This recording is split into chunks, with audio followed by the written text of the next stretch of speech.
We live in the atomic age. Born in wartime, the atom has grown in peace to deliver unlimited power and unforeseen tools for medicine, industry, and research.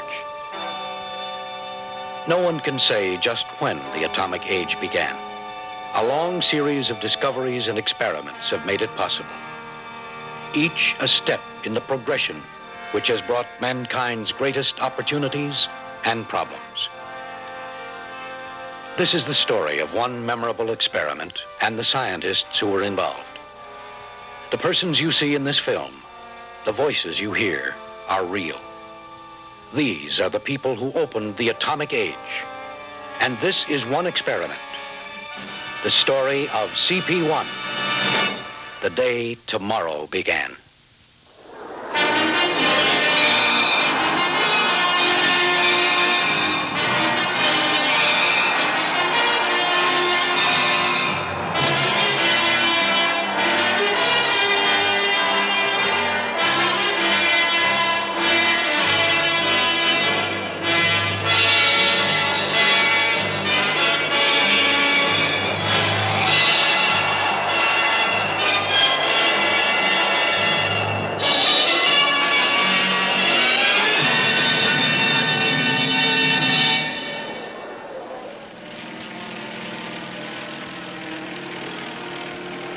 It is December 2, 1942, the University of Chicago, birthplace of the atomic age. Here, behind the vine-covered walls of an almost abandoned football field, the government has already begun work on the most important device in modern history. Never before, and perhaps never again, will a single effort so profoundly affect the future of mankind.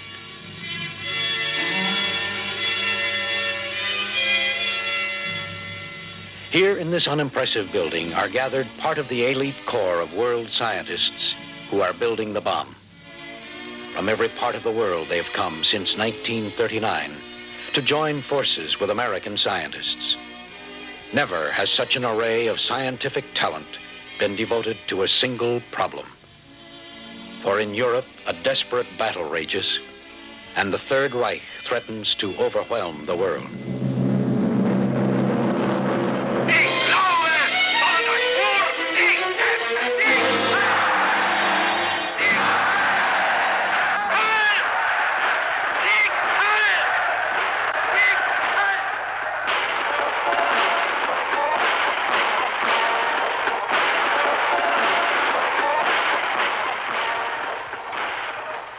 Among the first to feel the effects of the Nazi regime and understand its threat were the Jewish scientists. One by one, they left Europe for Britain, Canada, and most of all, the United States.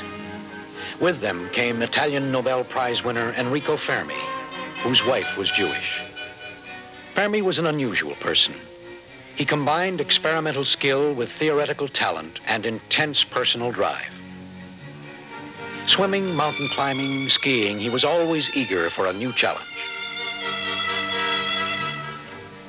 Only a few days after the Fermis, there arrived in New York the most famous nuclear scientist of the time, Niels Bohr, the father of atomic theory. Almost everyone in the field had studied or worked with Bohr. Together with Professor John Wheeler at Princeton University, he developed the first theory of fission and debated the possibility of making the bomb. I particularly remember the room down the hall where he was telling us, no, the bomb will not be possible. In principle, you could separate uranium-235 and make a bomb, but in fact, to do it would take the whole energies of a complete nation. Of course, he was only too right. It took the efforts of 3 nations to build it. At Columbia University, Fermi was joined by another prominent physicist, Leo Szilard. Brilliant and volatile, Szilard was almost the antithesis of Fermi. He never lectured, never kept a schedule. A brilliant mind connected to a pair of hands that were never soiled in a laboratory. As the atomic fraternity collected, American scientists were made keenly aware of the German threat. James Conant, president of Harvard, and Vannevar Bush, president of the Carnegie Institution, were already organizing government support for scientific research. To the theoreticians at Princeton and Columbia universities were added the formidable talents of men like Arthur Compton, chairman of the physics department at the University of Chicago, and Ernest Lawrence, director of the University of California Radiation Laboratory and inventor of the cyclotron. Here was an American breed of scientists experienced in the construction of impressive hardware, conscious of world politics, and determined to enlist government support. By the end of 1939, 2 years before most Americans would become seriously involved, they had already organized a coordinated program to investigate atomic energy and had imposed a voluntary program of secrecy. They started talking of the possibility of a chain reaction. Enrico explained it to me, and shortly after that, they stopped talking about it. They imposed secrecy on themselves, and then I didn't hear anything for years until the Smythe report. Thus began the race to unlock the power of the atom, to harness it, to build the bomb. And just what is this phenomenon? What is atomic energy?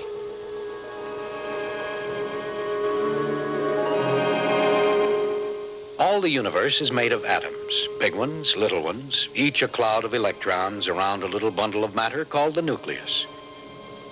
Every atom is built this way, but in uranium, a few of the atoms are different. They are U-235.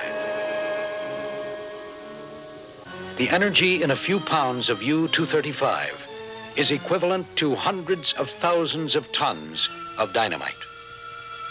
If we could separate the U-235, the results would be fantastic. A bomb, a single bomb, powerful enough to destroy most cities. A bomb big enough to end the war with a single blow. In natural uranium, there is very little U-235. There is no way to make a bomb with natural uranium. But if we make a big enough block of uranium, so enough U-235 will be present, it should be possible to start a chain reaction and for the first time release atomic energy. Convinced that this was possible, Fermi and Szilard undertook to build such a device. In the meantime, at Berkeley, a team working under Lawrence had made a vital discovery. Using the cyclotron, future Nobel Prize winner Glenn Seaborg produced a submicroscopic speck of an entirely new element, plutonium. From incredibly small samples, it was possible to determine that here was a new man-made element which could substitute for U-235. The discovery made the Fermi-Szilard experiment more important than ever.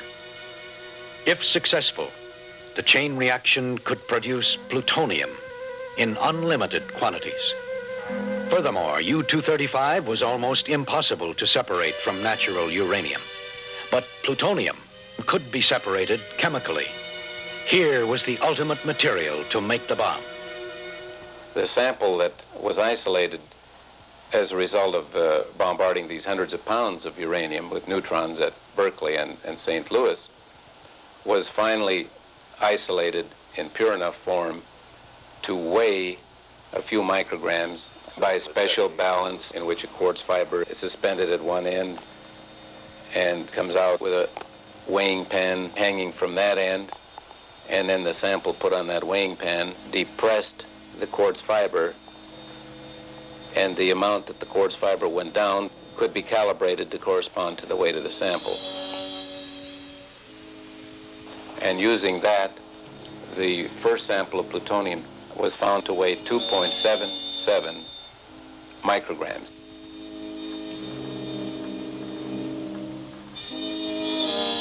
This was an absolutely fantastic idea, not merely to make a bomb, but to make it out of an element that had never existed before, and to manufacture this new element. This idea of synthesis was so preposterous that you can say, how was anybody mad enough to think it could be carried through as it was? So this is the problem. Make a chain reaction to make plutonium, to make a bomb, to end the war. In Columbia, in Princeton, in Chicago, the plan is set. To make a chain reaction, we must suspend lumps of uranium within a nuclear catalyst called a moderator. Heavy water would be the best moderator, but there is none in the United States. And perhaps we are already too late. In Germany, other physicists have a year head start. In Czechoslovakia, they acquire a major supply of uranium ore. And in Norway, they acquire the world's only significant source of heavy water. The combination was ominous. While the British set out to destroy the Norwegian plant, we searched desperately for a substitute. At Columbia, Fermi and Szilard, Anderson and Zinn make the first tentative tests of a new moderator material, graphite. A 4-inch square bar of filthy, dirty, slippery carbon, good for pencils, good for making arc lamps, good for oiling locks, and now good for splitting atoms. Cut the long rods into blocks, drill them with holes, and fill the holes with uranium. Then take the bricks and build a pile. The result? A graphite cake filled with uranium raisins. Is it really this easy? Well, no. There really isn't any uranium metal to speak of. In the whole United States, there is less than a couple of ounces. Not enough uranium, not enough graphite. But there is enough to assemble about an 8-foot cube. And from this, we can take some measurements. But the uranium is not good enough. The graphite is not pure enough. Over and over, small piles are assembled, always testing newer and purer materials. About this time, British scientists reached a dramatic conclusion. They estimated that as little as 20 pounds of U-235 could make a bomb. Conant and Bush were convinced. They launched an all-out effort to produce the bomb, only one day before Pearl Harbor.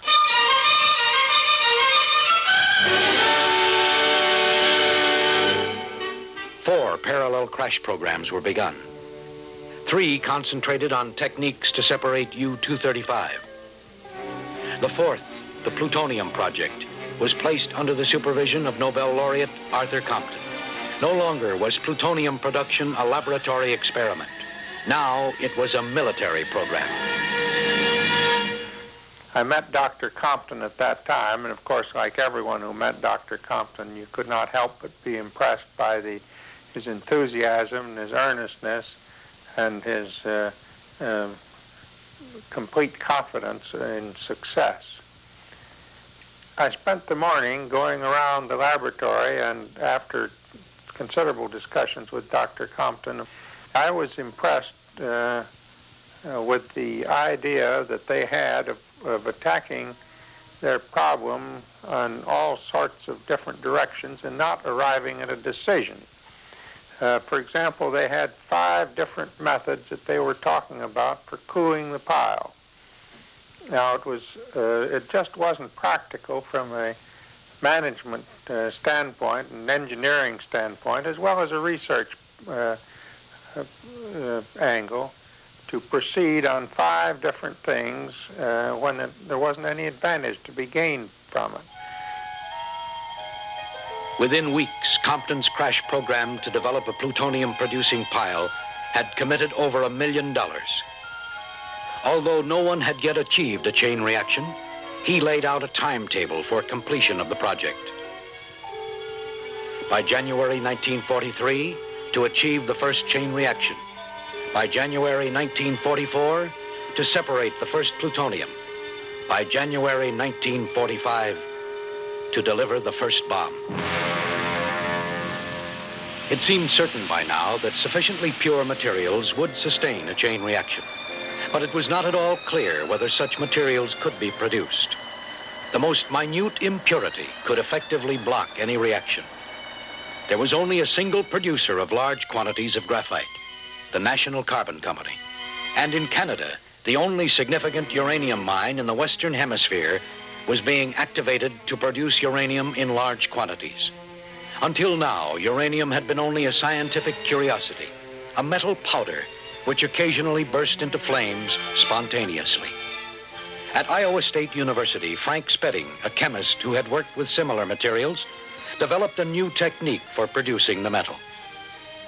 Into containers was loaded a mixture of calcium and uranium salt.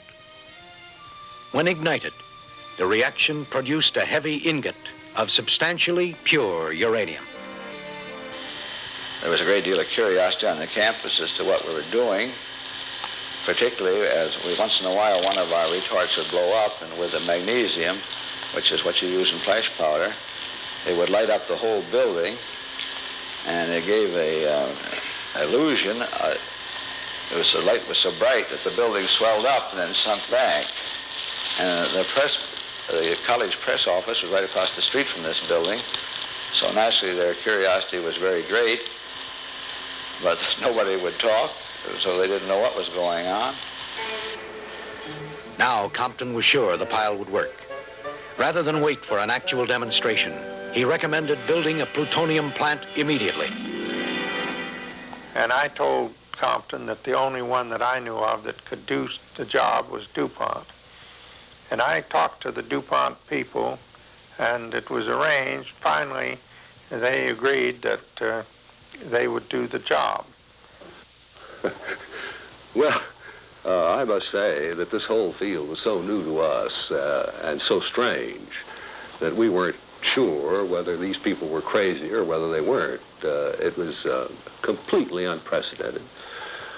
The only thing we felt we could add to it, actually, was our knowledge and experience in designing and operating plants of great substance and great magnitude. So that we had been impressed with the enormous importance of this venture in terms of winning the war. Furthermore, we recognized this was a potential engine of great destructive power, and we didn't want to make any money out of it. So we decided, as a matter of patriotism, if you want to use that somewhat hackneyed word, that we should devote our talents to the service of our government in a critical time. We should devote our talents without trying to earn a fee, small or substantial, out of it. November, and the pile begins. Not another test this time, but a full-scale attempt to start a chain reaction. This will be the 31st pile, bigger and with better materials. If the new pile is big enough, it ought to go. But because there is so little material, so variable in quality, we must be miserly. Make every bit of uranium count. No rectangular pile this time. We need the most efficient pattern for our small supply of material. Round. In the middle, where it will do the most good, we will put the uranium metal. Around this, we will put the weaker uranium oxide, always with the best material toward the center and the poorer toward the outside. And of course, as always, the material must be formed in lumps, and between these, the graphite moderator. Under and around the graphite is wood to carry the load and fill in the corners of the big block. And what if there isn't quite enough material? Or what if the material isn't quite good enough? Then what? We can do one last thing. We can take out the air between the bricks. So, just in case, we order from Goodyear a square balloon, just the right size to fit around the pile of carbon blocks. And if we must, we'll pump out the air. As fast as material arrives, it is sawed and planed, drilled and turned and pressed, and stacked in the ever-growing pile. Here are actual photographs taken as the pile progressed, layer on layer of graphite bricks and uranium eggs. But size is not enough, because if it works, this pile, Chicago pile number 1, will need to be controlled. Here's how. Into the pile, we will add rods of cadmium, which soak up neutrons. As long as these rods are in the pile, there can be no reaction. But pull them out, push them in. These are the control rods which will turn it on and turn it off. There are 3 sets. First, a set of motor-driven rods, controlled from the balcony. These will be used for a coarse control of the reaction. Second, one additional rod for fine control. This will be pulled out by hand. Last, running right through the center of the pile, is an emergency rod. In case of trouble, this emergency rod will be pulled into the pile by a rope attached to a heavy weight. Day by day, the pile grows higher. Week after week, the crews work at making the graphite bricks and pressing the lumps of uranium oxide. This is not a little experiment. 400 tons of graphite, 50 tons of uranium, 40,000 bricks to be sawed and planed and drilled and stacked, 22,000 uranium slugs to press and place. Graphite was being received from several manufacturers, and this material, when it arrived, was in rather unusable form because as it was made, it had surface roughness and actually a little distortion in the bars of graphite, which didn't permit its direct use. So these bars had to be machined, and we set up a machining facility. The word facility is a little bit grand for what we had. We put some machines and some ventilation into a room in the squash court and proceeded to square up the bars and cut them to the right lengths. My objective was always to equal or better the performance of Zinn during the day. So my group always put on the same number or one more layer, and then we went home. So it wasn't really a 24-hour shift, but it was more like 16 or 18 hours or something like that. Now, Wally Zinn wouldn't let me work at the squash court because, you see, everybody wore overalls and goggles and a mask against the dust. So everyone looked alike, and a miner's cap, you know, a regular striped blue ticking workman's cap. So everyone looked alike, and he said in case he had to say nasty words to somebody, he didn't want it to be a girl. So I was excluded from the actual construction, although I was in and out every day with calibrations and measuring the growing neutron flux of the reactor as it added layer by layer. It was a very hard driving operation. There were people cutting the graphite, carrying it, stacking it, drilling it, and of course there was graphite dust everywhere. Everything was black. I remember one night when we were pushing these things, we used just ordinary woodworking tools, you see, and we were pushing these through the shop, through the planer. And here was Enrico Fermi, stripped to the waist, pushing these graphite blocks through the shaper. Just glistened, absolutely black, clear to his waist. Well, and just throwing graphite dust in every direction, you know. He could have had a part in Otello that would have made him internationally recognized as one of the artistes of all time. Just one could have had a color photograph of that, it would have been worth many fortunes. December 2, a cold winter day, and under the stands, the steam lines have quit working. In the beastly cold, with the snow creaking underfoot, the scientists gather. And now the test begins. The first control rods are pulled out, and the emergency rod is tied in place. Step by step, inch by inch, Fermi calls for the control rod to be withdrawn. Bit by bit, the rod is pulled, and each time the intensity rises.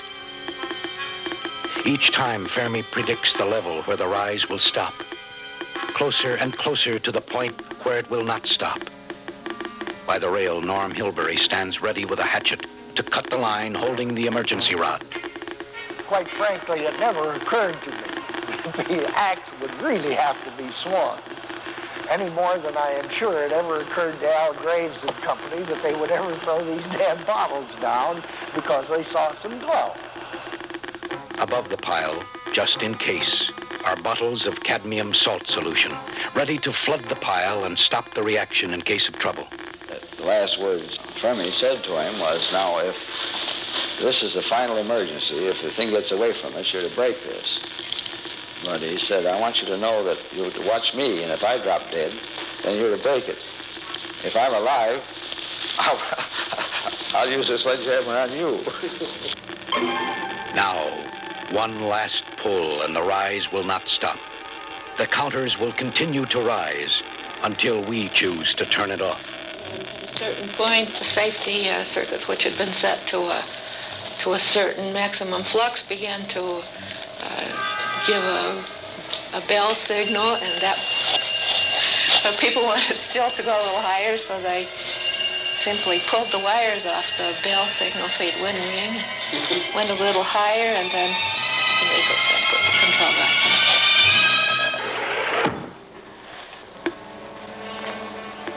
But it was quite clear it was the answer of everyone's hopes and dreams. There was absolutely dead silence. Nobody said anything. Then somewhat later, after the control rods were all put to bed and the charts were pulled out and clipped off and so on, Eugene Wigner showed up with a famous little flask of Chianti.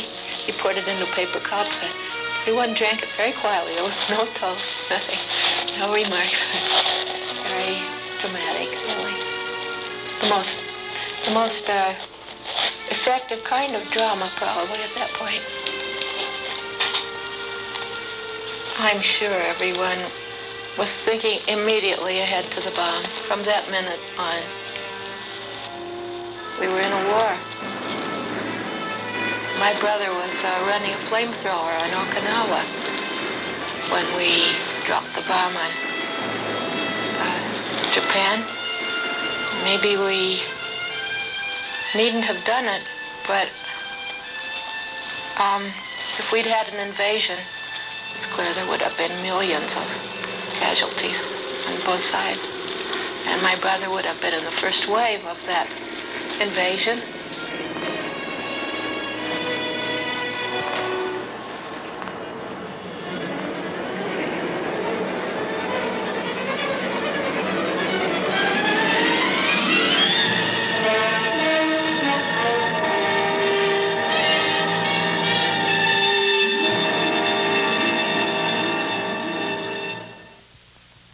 We live in the atomic age. Tomorrow's power is here, and we will live to see most of our electricity come from the atom. Huge plutonium-producing reactors, direct descendants of CP1, will make their own fuel and desalt water to irrigate the desert. Tomorrow's medicine begins with the atom. In chemistry and industry, we benefit more and more from the new technology. And who can say where it all began? We are all part of a silver chain that leads from Greece and stretches out of sight. CP1 was not the key that unlocked the door. Rather, it is a shining link in a complex and elaborate chain of events, a gleaming marker on a rising curve of scientific knowledge which has changed the world. Who can say when the atomic age began? CP1 is a convenient point to say it began about here.